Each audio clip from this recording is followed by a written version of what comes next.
When you think of India-Japan ties, most of us think of Japanese investment in the Mumbai to Ahmedabad bullet train project. But we'd be mistaken. A much bigger India-Japan alliance is taking shape in the defense arena, with Tokyo approving nearly $1 billion in grant to support the transfer of Unicorn masts for the Indian Navy warships. As Chinese expansionist ambitions threaten to spark a major conflict in the Indo-Pacific, Quad remains the only grouping that actually terrifies the CCP. 240 troops of Indian military and Japanese armed forces held the 7th edition of the Dharma Guardian military drills early this year in Uttarakhand's Almora district, right next to the Tibet-China border, with focus on heli-borne operations, urban warfare, and coordinate search counter-terror operations. Now, as the Japanese defense minister and a massive Japanese trade delegation arrives in India, what can we expect? Let's find out.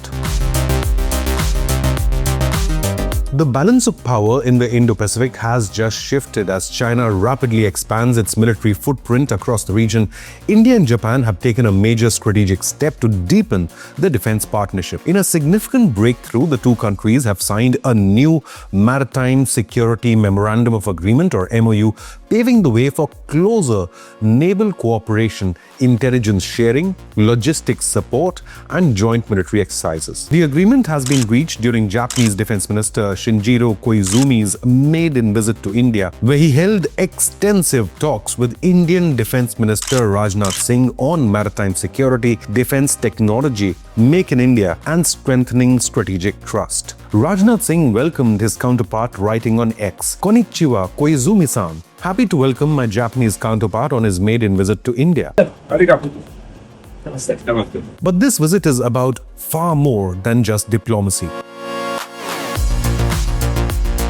As both countries push back against growing Chinese assertiveness in the Indo-Pacific, New Delhi and Tokyo are aligning their long-term strategic visions like never before.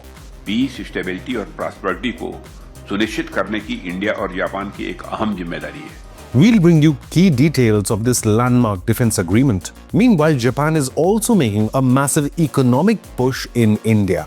A 200-member Japanese trade delegation is also in Mumbai to expand investment opportunities in India at the official invitation by Indian Union and Commerce Minister Piyush Goyal. Piyush Goyal also held extensive meetings and talks with the Japanese trade delegation and its members. According to him, Japan plans to invest 10 trillion yen in India over just the next 10 years. Future investments are expected to focus in artificial intelligence, semiconductors, critical minerals, batteries, energy, and next-generation mobility. According to the Ministry of Commerce and Industry, India-Japan bilateral trade was around $27.5 billion in financial year 2026, while Japanese FDI into India has reached a massive $3.2 billion in FY25, making Japan India's fifth largest foreign investor, with cumulative FDI in India about $48 billion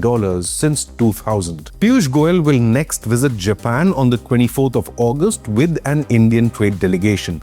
On this, he revealed, "I look forward to traveling to Japan next week to advance these discussions at the highest levels of the government and industry, along with the largest Indian business delegation overseas, and to further strengthen our special strategic and global partnership." Now, under the India-Japan MOA, the two leaders agreed to cooperate on information sharing, naval exercises, ship repair and logistics under the Japan-India Special Strategic and Global Partnership. During the summit, both the leaders have reaffirmed the importance of ensuring a safe, free and secure Indo-Pacific region, especially amid growing vulnerabilities. Rajnath Singh also underscored that there is an urgent need for a close alignment between India's Mahasagar vision and Japan's free and open Indo-Pacific to counter increasing Chinese aggression in this region. The two leaders also agreed to coordinate on the protection of sea lines of communication, hold regular visits by naval ships and units, conduct joint exercises, personnel visits, and subject matter exchanges. There will also be coordination on use of ports, maintenance and repair units. India-Japan will also expand on bilateral exercises, including the Japan-India Army Exercise, Dharma Guardian, and the Japan-India Maritime Exercise, or JIMEX. The Japanese Defense Minister said in his opening remarks, quote, The security environment in the Indo-Pacific is rapidly becoming more complex and uncertain. Under the leadership of our two leaders, I look forward to working with you to quickly elevate Japan-India relations to the level they should reach. During his visit to New Delhi, the Japanese Defense Minister inspected the ceremonial guard of honor with Rajnath Singh at the Manekshaw Center. He laid wreaths at the National War Memorial. Indian Defense Minister Rajnath Singh and Japanese Defense Minister Shinjiro Koizumi also exchanged gifts following the bilateral meeting. Before his bilateral meeting with Rajnath, the Japanese Defense Minister was in Mumbai, during which he inspected the Guard of Honor at the Western Naval Command in Mumbai and held discussions with Indian Navy Chief Admiral Krishna Swaminathan and Vice Admiral Snajai Vatsaye. Aside from the Japanese Defense Minister's meeting with Rajnath Singh, a 200-member high-level Japanese trade delegation led by Yamanashi Prefecture Governor Kotaro Nagasaki is also in Mumbai for a 5-day program. This includes CEOs, business leaders, policymakers, and industry representatives from Japan. The program will cover New Delhi, Lucknow, Agra, Greater Noida, and Varanasi. It will focus on several areas where India and Japan can work together. The delegation held meetings with Union Commerce and Industry Minister Piyush Goyal and Uttar Pradesh Chief Minister Yogi Adityanath. The delegation is exploring opportunities in India in sectors such as manufacturing, automobiles, semiconductors, green energy, digital infrastructure, and skill development and tourism. It is also taking part in the UP-Japan Investment Meet 2026 organized by Invest UP from the 18th of August to 23rd. Several major Japanese companies have already invested heavily in Uttar Pradesh.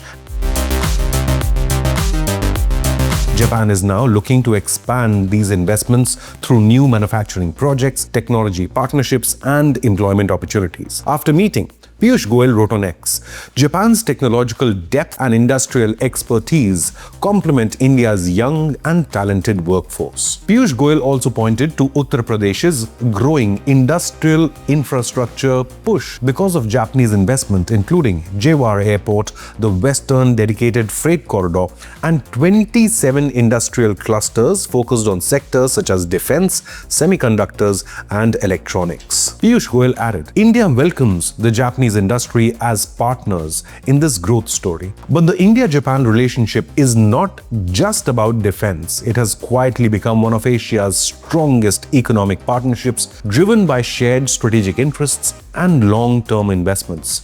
Japanese FDI into India rose from 2.4 billion in FY24 to 3.2 billion in FY25, reflecting Tokyo's growing confidence in the Indian economy and its global rise. And that's just the beginning. Since August 2025, more than 120 MOUs have unlocked nearly 1 lakh crore rupees or around $12 billion in fresh Japanese investment commitments across semiconductors, artificial intelligence, clean energy, manufacturing, and finance. Major projects include MUFG's 40,000 crore investment in Shriram Finance, SMBC's 17,000 crore infusion into Yes Bank, Green Ammonia Ventures by Itochu L&T, and IHI ACME. Sumitomo's semiconductor partnership with Tata Electronics and Toyota's 300 billion yen expansion plan to triple production in India by 2030s. The two countries are also moving into defense co-development with the first joint naval radio antenna project, while expanding cooperation in AI, critical minerals, and energy resilience.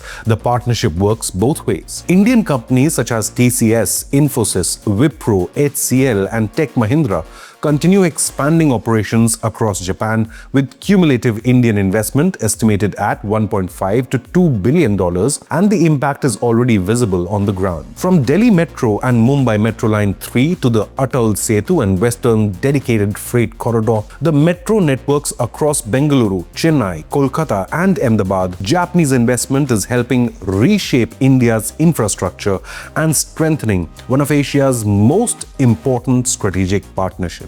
But what do you believe? Is India and Japan's growing partnership the strongest counter to China's Indo-Pacific expansionist ambitions? Leave a comment, hit the like button, and subscribe to Inconnect News.